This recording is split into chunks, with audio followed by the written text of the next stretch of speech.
Il est fascinant de voir à quel point une simple décision, celle d'une artiste de se produire dans un cadre qui ne semble pas, à première vue, lui correspondre, peut provoquer un tel tumulte. Emeline Michel, une voix qui résonne avec tant de force et de beauté, se retrouve au cœur d'une tempête. Une tempête qui révèle bien plus que des opinions divergentes. Elle met en lumière nos propres luttes internes, nos propres préjugés, nos propres attentes. Pourquoi est-ce que cela nous touche tant?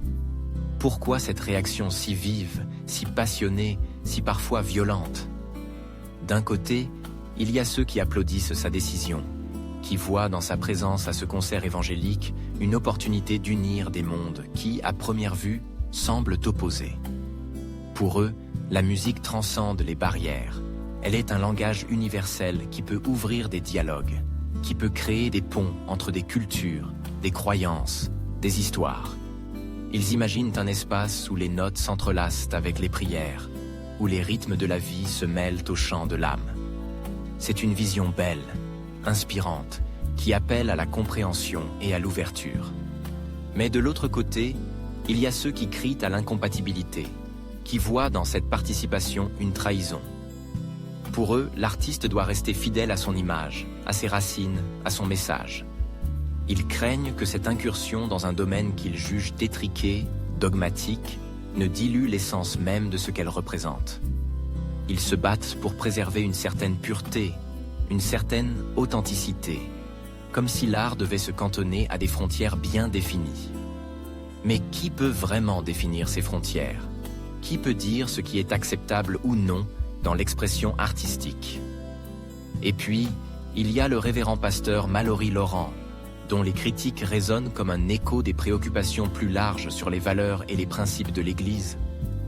Ces mots, bien que chargés hardiesse, soulèvent des questions essentielles sur la valeur de l'adoration pour les adorateurs et sur la manière dont ces deux mondes ne peuvent coexister ni s'annihiler. Mais là encore, la question se pose. Pourquoi cette polarisation? Pourquoi cette nécessité de choisir un camp, de se ranger derrière un drapeau, alors que la richesse de l'expérience humaine réside justement dans sa complexité, dans ses nuances? Il est naturel d'avoir des opinions, de ressentir des émotions fortes face à des choix qui semblent défier nos croyances. Mais au cœur de cette discorde, il y a une invitation à la réflexion. Une invitation à se demander comment nous pouvons aborder ces différences sans tomber dans le piège de la division. Comment pouvons-nous, au lieu de nous opposer, nous engager dans un dialogue qui cherche à comprendre plutôt qu'à condamner?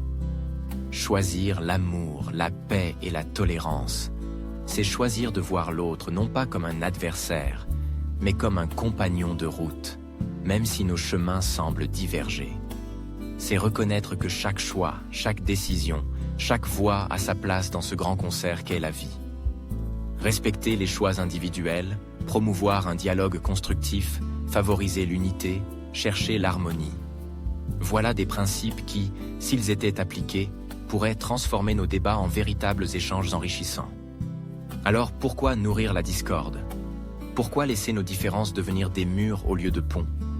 Chérissons nos divergences, non pas comme des obstacles, mais comme des opportunités d'apprentissage, d'enrichissement mutuel.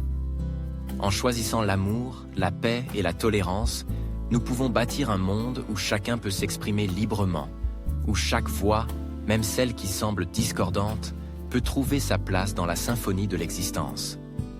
Que cette réflexion nous guide et que nous puissions, ensemble, trouver des chemins vers une compréhension plus profonde, une unité plus authentique. Merci